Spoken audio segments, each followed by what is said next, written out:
Dante's Boxing Nation, what's going on, guys?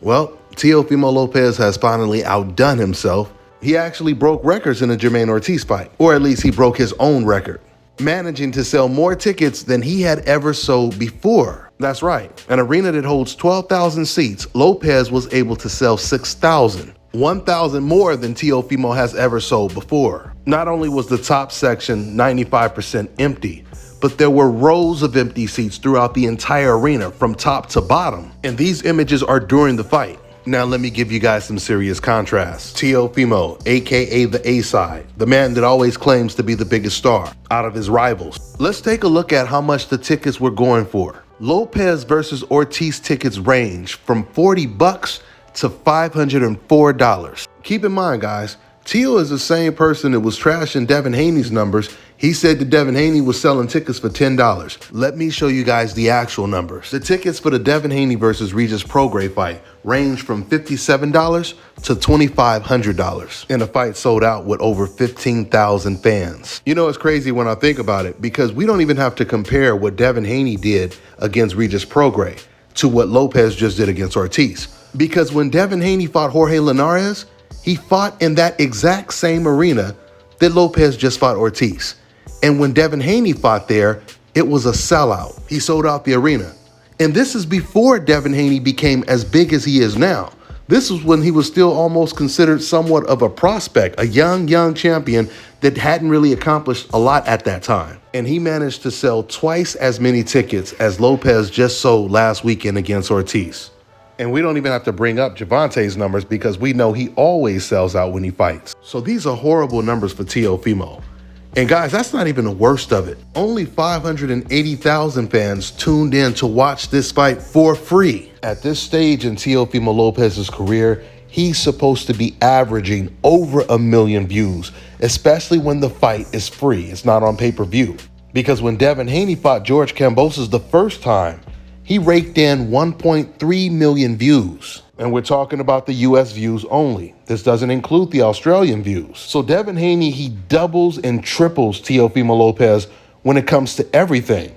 From how much they get paid, to how many tickets are sold, to how many people view their fights. Let me tell you guys why this is really bad news for Teofimo. This is such bad news because Teo, he had this plan. He thought he wouldn't have to fight any of the undefeated Black American fighters.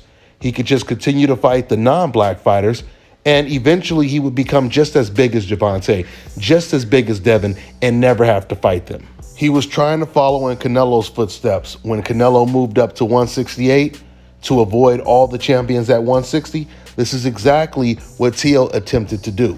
But the difference is Teo didn't get a chance to lose to Floyd Mayweather because losing to Floyd Mayweather is what made Canelo Alvarez a star. So Teo is finding out the hard way. He's not going to become a big star. He's not going to get big paydays unless he takes risk, which means getting in the ring with the guys he does not want to fight. The Devin Haneys, the Gervonta Davises, and even Keyshawn Davis, who will most likely be closing in on him within another year or two. So Teo is always complaining about him not getting paid the way a Devin Haney or a Gervonta Tank Davis does. You guys may recall, Teo, he put up a video, around that time he said he was going to retire. He put up a video of him working as a trash man. He said, I might as well go ahead and retire because this job pays more than boxing does. Well, the only way you're going to fix that, Teo, is to once again get in the ring and take the fights that the boxing world really wants to see you involved in. The more you fight these Ortizes and the Sandor Martins and the Campas, the more obsolete your career becomes. That's all I got for now, guys. I'm on to the next one. Fellas, I've got some great news for you. If you've lost your hair or have a receding hairline, the time has come when you can finally get your hairline back through a process called scalp micropigmentation. So here's how it works. It's a hair tattoo that replicates the look of your hair follicles when you have fully shaved it down. So to get this hookup, make sure you follow and contact my man Scalp Carolinas on Instagram. All right, now check this out, guys. If you're looking to repair eczema scars, burns and bruises, dark spots and blemishes, the fever blisters, diabetic ulcers, this right here is the perfect product for you guys. It's called Elo de Key Face and Body Oil. Athletes and top-ranking boxers, they're also using it after training to reduce swelling, inflammation, and to ease the pain. So get yours today. Go to elodekey.com. Like them on Facebook and follow them on Instagram.